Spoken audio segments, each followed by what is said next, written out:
Thank you for finding the time.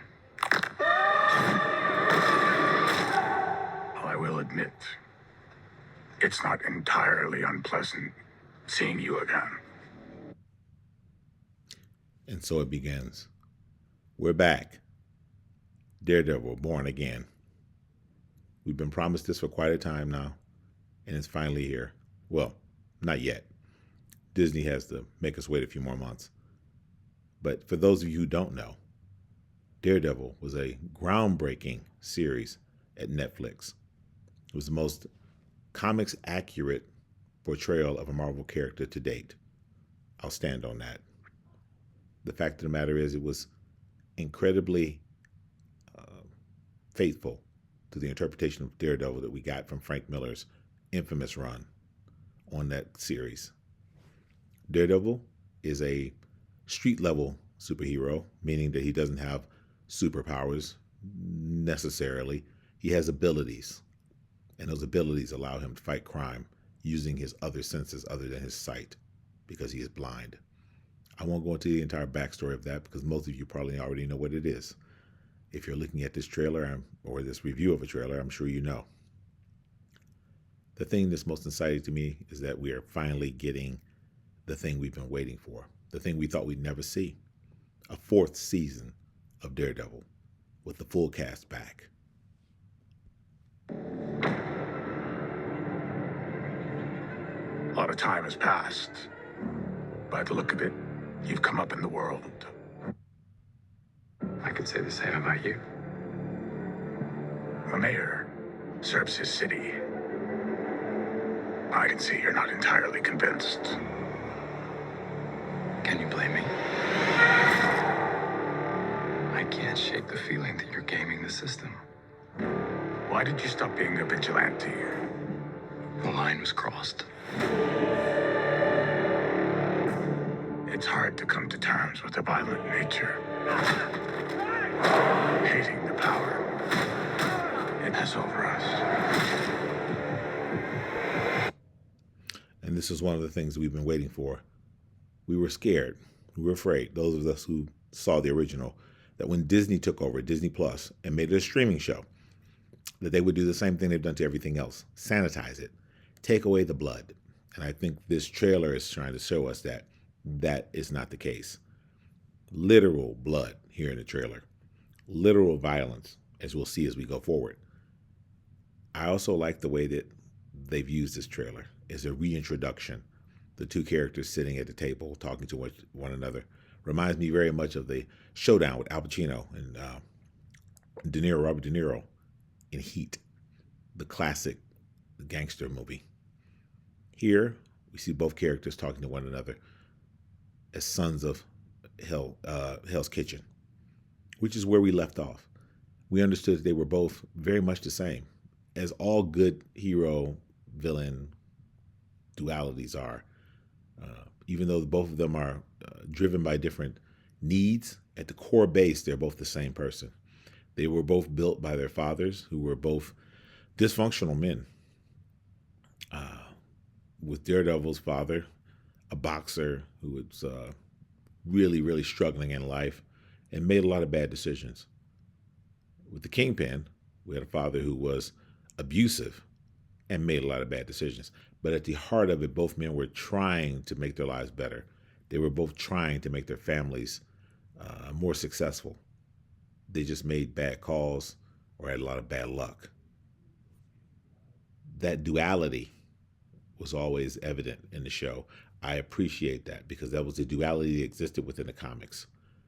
And it was one of the things that made this thing really work in its core, was seeing how both of these children grew into manhood and how they chose to carry on from their father's legacy and their own growth.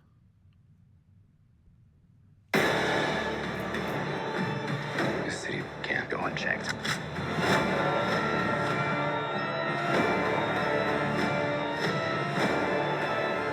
Sometimes peace needs to be broken. Once again, we get the loveliness of it. This is I am happy. It looks like a lot of the people from the original are involved with this. Just from looking at these clips, looking at how the way things are shot, looking at how the action's choreographed, and looking at how the lines are written, at least in this clip.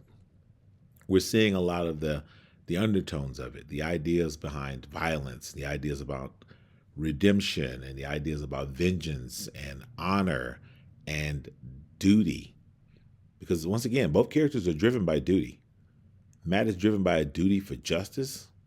The Kingpin is driven by a duty to his city, a need for it to be clean, for the city to be functional and orderly and not like it was in his household when he grew up, where people were afraid. He was afraid. He doesn't want the people to be afraid. He wants the power brokers to be afraid of him, but the citizens should be safe. The city should be safe. And Matt believes the same thing. They're coming at it from different angles. Chaos must reign.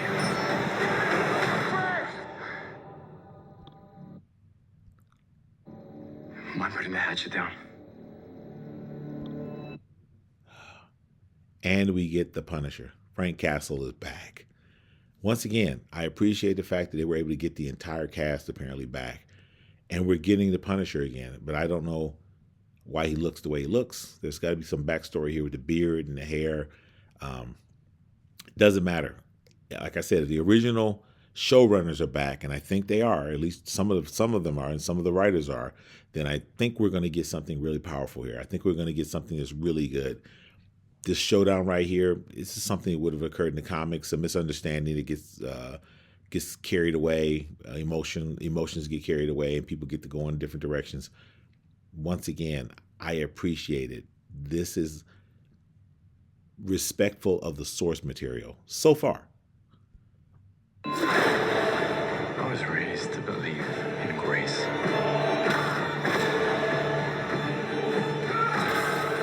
But I was also raised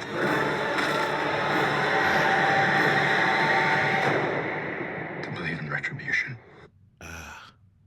Once again, grace, retribution. If you saw in the other clip there, I'll go back and look at it. Let's see. Maybe I can go back right now.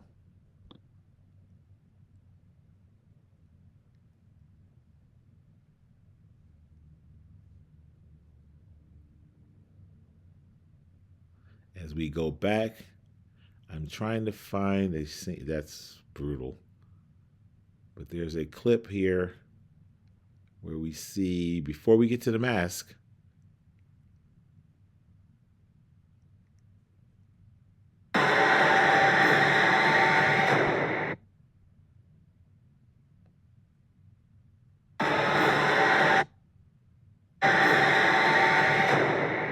To believe in retribution.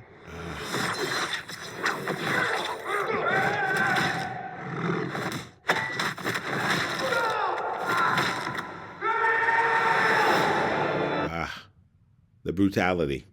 This was one of the critiques that people had of the first series, Netflix. It's a very brutal show. Physically, very, very visceral, which is good. Daredevil is supposed to be that. He's the son of a boxer. It's one of the things about the character that drove it through the Frank Miller story arc, and actually some of the other story arcs too. Other people wrote that as well. I believe, I'm not certain, but I think Conway or other writers came in there and did that. The beauty of it was that he was a boxer's child, and he had the boxer's mentality, a slugger, but he had exceptional ability because of his abilities. His extra sensory abilities gave him a better base to work with. But he's at root cause, he's a boxer. He's a brawler. And he can give a hit, but he can take hits too. And in this clip, it looks like he's doing a lot of that, but it looks like they've upped it, which is good. It should be upped. He should have gotten better. He should be a better fighter now than he was in the first series. And I think they understand that. So I'm really liking this, and we're going to go back over it. I just wanted to pause it right there.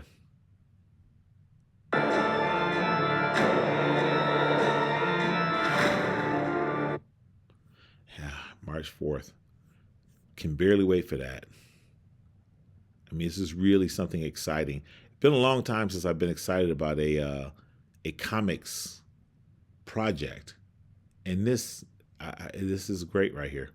Once again, something straight out of the comics. The three of them together, the triumvirate, right? Of Foggy and Matt, and it's just wow, it's just great,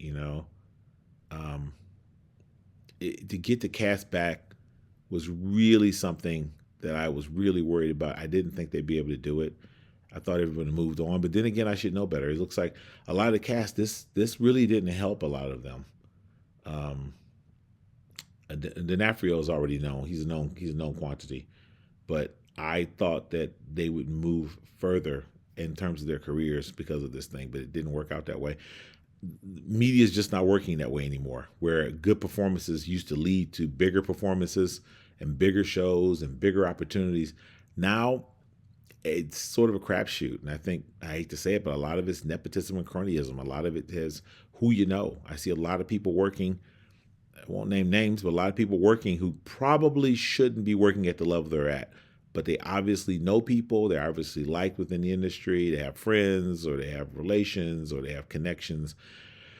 That's always been that way, but I think it's gotten worse recently. Over the last, I'd say 15 or 20 years, it's really gotten worse. It's really gotten bad, where you have people who are engaged in things on all levels, whether it's producers, directors, actors, who just really don't have the ability. I think the trade unions are good still. I mean, right here, you're seeing a lot of good cinematography, good lighting. I think that's fine because no one wants that. That's actual labor. But in terms of the marquee things like acting and directing, I think that those things are and casting. I think those things are nice, cushy jobs to pay a lot of money and they have a lot of prestige. And so you're getting a lower quality. This show was sort of an accident that you got people of this level and putting out this kind of ability. I think that's one reason why D'Onofrio and everyone came back, is because they know it's a good quality product, and you're not going to get many of these nowadays. You're just not.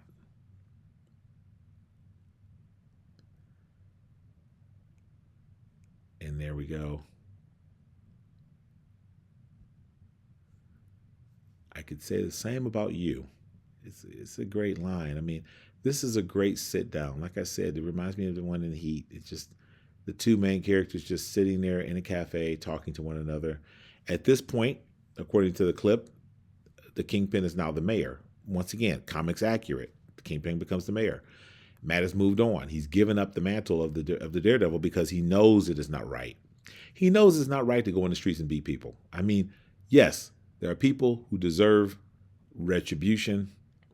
Yes, there are people who deserve vengeance, but he knows that taking up physical arms against them is not right. I'm sure that they'll say it in the show. He's probably more engaged with his law firm. He's trying to do it the right way now. But something happens that triggers it and brings him back, which is, once again, we'll see what they do with that. They always change the comics a little bit, the show. They did that with the first one, but they did it in a good way. And I've always been a fan of that. If they want to play with the legacy, if they want to play with the canon, but they do it respectfully and in a professional way so that it works, I don't have a problem with that. They've done quite a bit of that in the MCU over the years, changing things in the run-up at the beginning. Many things were changed, even with Iron Man, with everybody, everything was changed. But they made it work because they were respectful to it and they made it make sense. Oftentimes they corrected things and made them better. I think here in Daredevil, I actually think they did make some things, but I think they grounded it even more, which made it more believable, more real. It reminds me so much of a 1970s detective show, a cop show. Just the grit of it, something like a Beretta from the 1970s Beretta show with Robert Blake back in the day, something that had like a real crunch to it. There was a real edge to those shows. Even though they had to come on every week, they would bring you something that seemed like, okay, this is a true crime, a true event that is happening that has meaning to it, even though we know there's going to be 4 or 5 more shows that season and they're going to have another season, et cetera, et cetera. This show has the same power to it, but here it's even better because we have a limited series. We know it's not going to go on forever. We're lucky to get this fourth season, and D'Onofrio looks like he's always dialed in. You know, that thing with the hands, with the fingers. You can see he's hating that. You know, he wants so bad to just really hurt this guy because his character, the Fisk character, is just bottled up rage and anger, and he's been mistreated, he's been denied, he's been underestimated his entire life, and he just hates the fact that this guy got one over on him. And if you look at the body language there, how he's sitting upright like that, and he's just sort of, he's pointing in that direction, his chin is sort of just straight at him, and if you look over at Cox, he's just sort of slouched, he's relaxed, he's not worried about anything. Doesn't need to be. He's done, right? Like I said, these two play off each other so well, and that's so important. And I love this too. This scope here. If you look over there, they got Rogers the musical that was in the Hawkeye miniseries, where they had a musical about Captain America's life, and you've got all of these screens up showing that he's the mayor, which is great. Just give us the ideal of what's going on. This is the new mayor, and it's Fisk, and he's the guy. He's no longer the crime villain. I hope that they don't do a mirror between Fisk and Trump. I'm hoping they don't do that. Let's leave that alone, and let's just move on and stay with the comics. Let's not do parallels here with that, because I don't want to see that. That's not what the comic was about. So let's just leave it alone. And of course, the violence. I'm glad to see that they're going to not get rid of the physical aggression that Fisk presents, because that's a major part of his character.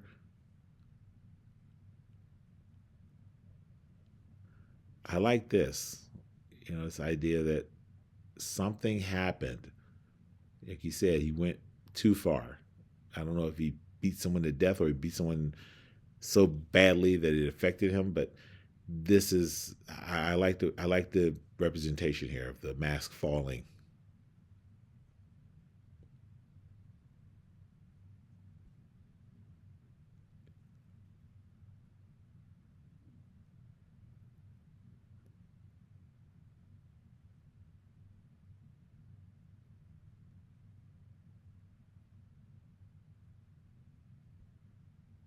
And here, I believe that we're getting a shot, if I'm not mistaken,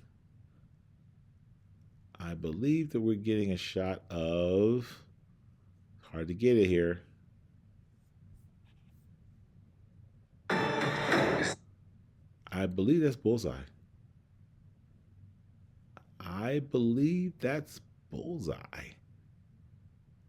I'm hoping that that's Bullseye, and that he's coming back, because such a well-drawn interpretation of Bullseye. But I don't see the mark on his forehead, but that's okay. We'll see what they're doing here. But this looks interesting.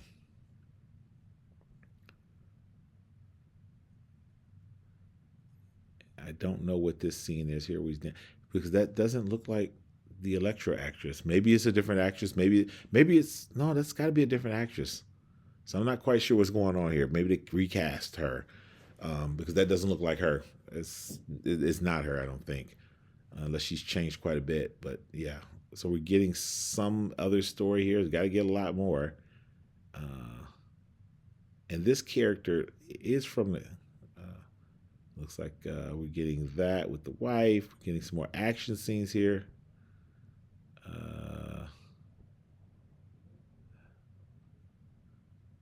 This character is from the comics. I do not remember this character. I've seen that image before, but I do not remember this character. Know who it is. I don't know if this is Bullseye, who's morphed into something else. Seems like it, but this is something that's beyond me. My knowledge of the comics pretty much ends in the era after Frank Miller left, when we had some of the I can't remember the woman who was. I think her name was Anacita. Nachia. I forget her name, but there was a female writer who came in after Frank Miller. Did a great job, by the way. But I think one of her villains looked like this. She did a great job. She was just followed behind Frank Miller, who's a legend in the game. It's just too hard to follow. And once again, the Punisher. And like I said, looks like he's in a way, which is great. Let's give us something else. Get something happen between the end of Daredevil and the end of the last Punisher series. Something happened. Things happened between that ellipse. And I like that. Let's not pretend that it's just, oh yeah, we're done now. We're here. No. Let's make an ellipse so people can grow.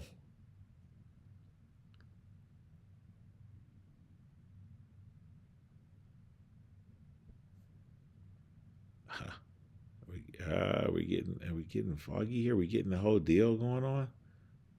And the action scenes. I still love the fact that Cox does some of this stuff, man. And he's really good at the physical acting. He's not doing the stunts. People think he's doing the stunts. I think he does some of the light work, but he can do this physical acting. This is just something that all actors should be able to do, but many can't do it, just to be a physical thing, right? Like this, where he has a stunt man here and he just sort of grabs him by the head and flips it and does the twirl of the stick, which is great stuff. If your star can do that and you can see his face, it just helps so much. And here we get a brutal scene. I don't know if that's him or not, but once again, the brutality, it's got to be there. Speaking of brutality, this thing, the breaking of the leg. When I first saw the clip, it was like, oh my God, because that thing just snaps in two. It's horrible, right? But that's what you need. I mean, that's Daredevil. He's a brawler. He's a street fighter. He's a brawler. And I love the way they do it too. This float that he gets here.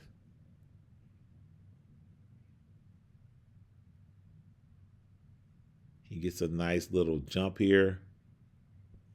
And there's a float right there. That, once again, is a comics accurate deal, right? He just jumps through the air with that pose, and it's just, the stunt people, they brought back the team, because that is just beautiful right there. Even the way it's framed, just beauty, really getting into it. And here's stick work on the roof, and these rooftop things. You have to do the rooftops because it gives you, even in the comics they did this, because it gave you perspective.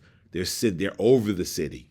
They're of the city, but they're over the city. It's a bigger thing. It's a mythical battle between these two men. And this, just once again, just so perfect casting. I mean, Cox is somebody I didn't know that I wanted, until I wanted him, And this, the different mask. Once again, from the comics, the different masks for different things. He's got these just lined up here. I mean, just comics accurate stuff, man, and just meaningful. Even if you didn't do the comics, you understand what this is. You understand that he has armament. You understand that he has the different things for different tasks. Different things that he's doing. And here, once again, we get the stick work.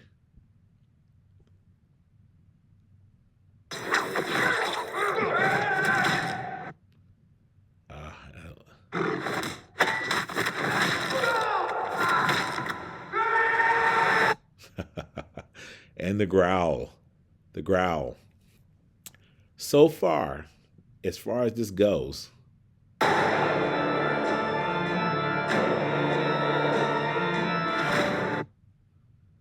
we are on for March 4th, guys. This is exciting because when this series ended, I was actually down. I mean, it was such a great series, and I had Netflix at the time. I don't have it anymore. I just kept watching this over and over again. The series, the original series, because most series have lags.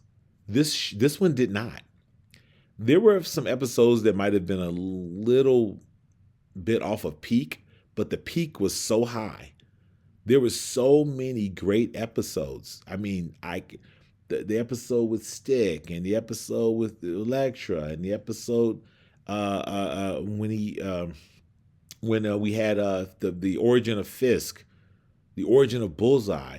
I mean, there's just so many things there that are just so perfectly drawn. I mean, just such a perfectly done thing, right? All the way to the end, all the way to the last scene of the last season. I mean, it's a series. So of course, there are some things that are just a little drawn out, a little long, a little, whatever, because you have a series, you have to pad time sometimes. But it was always worth it because if there was something that was slow for a while, there was another one that was great. I mean, when it went back and we saw Matt, his father and his mother meeting, and we saw how his mother got lost to postpartum, and how it explains why she's gone, and then we see her show back up again, which is once again straight out of the comics. That his mother, became a nun, joined the convent, all that, and then when he realizes that that's who she is. I mean, we get real emotional arcs here and meaningful. We didn't get cardboard stuff. This was really drawn out things that were like, okay, this is what's going on here. This is what's hurting this person emotionally. This is what's driving this person emotionally. And that's what connected us more. The violence was just the icing on top of the cake. I'm just going to say it for what it was because it was so well done. And it looks like they're doing that again too. So the show has, as I said before, you've got the juxtaposition between Matt and Matt and Fisk, which is two sides of the same coin, right? Both of these kids out of Hell's Kitchen. That's perfect. And they're drawn perfectly, and these two actors deliver it perfectly.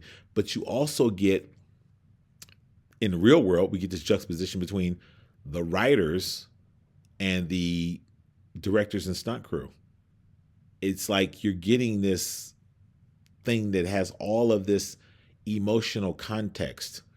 Matt's religion. That's what I was trying to get to in the clip. I won't do it again, but it's in there where there are crosses in the background because Matt is Catholic. And he is a Catholic through and through, and he's driven by his Catholicism. His Catholicism is a part of him. It is in his DNA just as much as his powers are, his abilities are. And it's just like Fisk. Fisk is driven by the street. He's driven by the poverty that he grew up in. More so than Matt. Matt had poverty as well, but it was more connected to, I hate to say it, but it's more of an Irish poverty, whereas like there's bundled all up with religion and family and some dysfunction with the poverty and all that. Whereas Fisk, it was all tied up in that violence. It was tied up in almost, if you look at that episode, almost like mob violence, almost like a Scorsese-esque type thing, right?